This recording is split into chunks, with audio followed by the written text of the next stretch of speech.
नमस्कार शेतकरी मित्रांनो, स्वागत आहे तुमचं आपल्या कृषी कन्या यूट्यूब चॅनलवर। बघा शेतकरी मित्रांनो, आजचे अद्रक बाजारभाव या व्हिडिओच्या माध्यमातून आपण बघणार आहोत।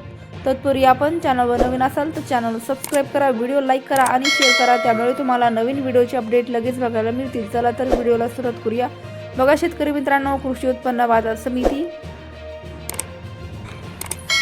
चंद्रपूर गंजवड आवकाली आहे 21 क्विंटल, किमान दर 4600 रुपये, कमाल दर 5400 रुपये, सर्वसाधारण दर 5200 रुपये। पुढील बाजार समिती खेड चाकण आवकाली आहे 40 क्विंटल, किमान दर 3500 रुपये, कमाल दर 4500 रुपये, सर्वसाधारण दर 4000 रुपये। पुढील बाजार समिती श्रीरामपूर आवकाली आहे 5 क्विंटल, किमान दर 3000 रुपये, कमाल दर 4000 रुपये, सर्वसाधारण दर 3550 रुपये। पुढील बाजार समिती वडगाव पेठ आवकाली 19 क्विंटल, किमान दर 5600 रुपये, कमाल दर 6500 रुपये, सर्वसाधारण दर 6000 रुपये। पुढील बाजार समिती सातारा आवकाली 5 क्विंटल, किमान दर 3000 रुपये, कमाल दर 5000 रुपये, सर्वसाधारण दर 4000 रुपये। पुढील